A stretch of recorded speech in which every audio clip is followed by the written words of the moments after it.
Un point qui n'avait pas été forcément envisagé, puisque l'objectif de la TGAP était d'inciter à l'incorporation de biocarburants vertueux. On a eu un détournement finalement un petit peu du dispositif dans la filière essence, car des biocarburants dérivés de l'huile de palme ont pris une place importante dans ces biocarburants. Donc il s'agit de corriger ça, de sorte que ce soit adressé aux biocarburants produits à partir des céréales et d'autres plantes riches en amidon ou sucrières, avec un objectif de 7% dans l'essence. Merci, Monsieur de Courson. Le 632. Pardon. Actuellement, quel est le problème? Parce qu'on parle de détournement de la TGAP. C'est tout simplement que certains biocarburants dérivés de l'huile de palme ont pris en 2016 une place importante de biocarburants incorporés dans l'essence, de l'ordre de 1% sur les 7%. Donc ça veut dire que 14 à 15% de la partie oxygénée vient d'huile de palme, en profitant d'un effet d'aubaine et sans contrôle possible de leur présence effective dans les essences. Alors l'objectif de cet amendement, c'est de clarifier et que les biocarburants mentionnés à l'article 266 quinquies sont les seuls pouvant entrer dans le champ d'application de la TGAP, notamment les biocarburants produits à partir de céréales et d'autres plantes riches en amidon ou sucrières pour atteindre l'objectif de 7% dans l'essence. C'est très important. Parce que si on a pratiqué par la TGAP, c'est une TGAP de dissuasion. Vous savez qu'elle n'est payée que si vous n'atteignez pas les taux d'incorporation. Si vous atteignez les taux d'incorporation, vous ne payez pas. Donc c'est vraiment de la fiscalité intelligente. Hein, le but, ce n'est pas de produire. Et donc, voilà, donc c'est bien précisé parce qu'il y a eu des débats et qu'actuellement, c'est pas très clair et que certains se sont précipités dans cette fenêtre. Très bien. Or, l'huile de palme, je ne vais pas vous faire le topo sur le problème de l'huile de palme, d'où elle vient. Elle vient de Malaisie et d'Indonésie, qu'elle a été l'un des facteurs accentuant la déforestation de ces territoires et que donc il faut absolument boucher. Monsieur de Courson, monsieur le rapporteur. Merci, Monsieur le Président. Bien, alors, baignons-nous dans ces huiles.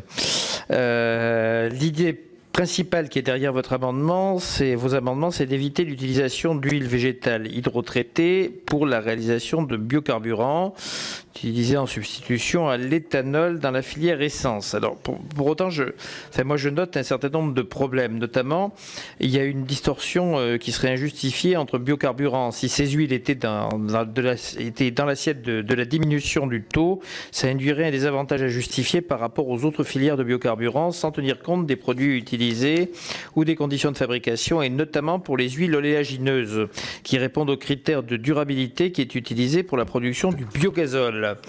Ensuite, il y a un problème de distorsion entre filières, puisque votre amendement vise la filière essence. En ma connaissance, les huiles oléagineuses ou les acides sont également utilisés pour fabriquer du biogazole. Alors, pourquoi interdire pour la filière essence et pas pour la filière gazole? Vous noterez donc que je suis un grand spécialiste des huiles et je donne donc un avis défavorable à ces amendements. Monsieur de Courson. Même traitement pour le biodiesel. Il y a le même problème, le rapporteur a raison, et il faut appliquer les mêmes règles. Je dis sinon, vous n'arriverez plus à défendre la logique de cette TGAP sur les biocarburants, qu'ils soient bioéthanol ou diester.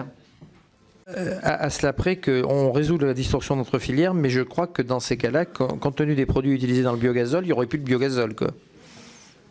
Bien sûr, c'est pas la même origine. Compte tenu des produits utilisés dans le biogazole, il n'y aurait plus à terme beaucoup de biogazole.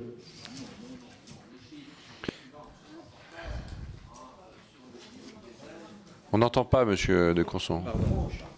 Sur le biodiesel, on doit avoir l'huile de palme doit représenter peut-être 10-15% grosso modo de mémoire. Ouais.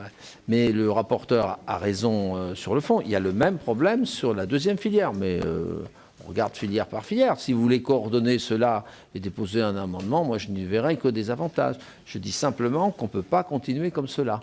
Le rapporteur. Je reste sur mon avis défavorable. Parfait, nous passons au vote qui est favorable à l'adoption de ces trois amendements qui sont identiques.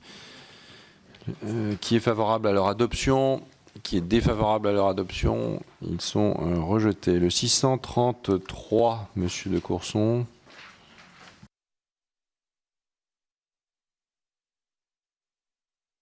« 633. C'est pareil pour les huiles acides. Même chose. C'est un vrai lobby.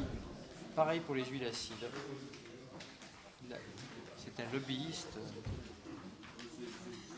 C'est la même chose. Même vote. Même Même avis. explication, même vote. Vous êtes d'accord 391 et 397, Madame Magnier et Madame Louvagie. Monsieur de Courson, vous l'avez signé celui-là, le 391. C'est la même chose. On est la même chose, Madame Louvagie, même chose. Oui, oui, effectivement, il est défendu puisque c'est le Il est même défendu. que le précédent au niveau de... Très bien. Défavorable. Même vote. Même vote. 392 et 399, Monsieur de Courson et Madame Louvagie. 392. Alors, sur le 392, 392, c'est d'exclure de l'assiette de la TGAP le carburant ED95 au motif qu'il ne contient aucun carburant fossile étant composé à 95% de bioéthanol et de 5% On d'un vous entend additif très très mal. dilué dans de l'eau. Donc, c'est totalement cohérent d'exclure de taxation un produit qui est entièrement à base d'énergie renouvelable. Madame Louvagie, Défendu. défendu, monsieur le rapporteur.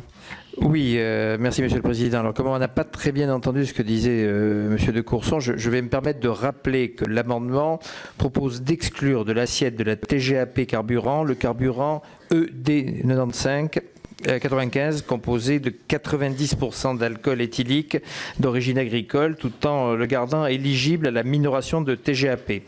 Donc si on regarde l'état actuel du droit, les opérateurs qui mettent à la consommation uniquement de l'ED 95 doivent s'acquitter de la TGAP carburant alors même qu'il s'agit d'un biocarburant, biocarburant d'avenir qui est utilisé par les poids lourds comme substitut au gazole. C'est une situation que vous dénoncez comme absurde à juste titre puisqu'elle n'incite pas ces derniers à développer leurs activités de production vers de l'éthanol de seconde génération du fait de l'application au carburant éligible d'un sous-plafond de 0,6. Donc l'amendement est un amendement de bon sens et je lui donne un avis, enfin je leur donne puisque un avis favorable. Ah mais il y a des sous-amendements. Excusez-moi, j'avais pas vu qu'il y avait des sous-amendements. Il y a des sous-amendements qu'il aurait fallu discuter avant, je vous prie de m'excuser. Donc je suis favorable à l'amendement, mais on va voir les Il y sous-amendements. a un sous-amendement de monsieur de Courson. De précision qui est sur le prélèvement supplémentaire de la TGAP. Parce que c'est que la TGAP a plusieurs composantes. Tel qu'il était rédigé, l'amendement, effectivement, ne concernait que la TGAP de base. Il est où l'amendement ? Donc ça, c'est l'amendement 716. Très bien. Donc votre avis, monsieur le rapporteur. Oui, c'est cohérent avec le reste, donc avis favorable au sous-amendement et à l'amendement. Parfait. On va pouvoir passer au vote. Donc identique sur les amendements de monsieur de Courson et de madame Louvagie. Qui est favorable à l'adoption de cet amendement avec avis favorable, sous-amendement d'abord, avec l'avis favorable du rapporteur. Qui est défavorable. Qui est défavorable. Très bien. Qui est favorable à l'adoption de l'amendement cette fois-ci. Les deux amendements.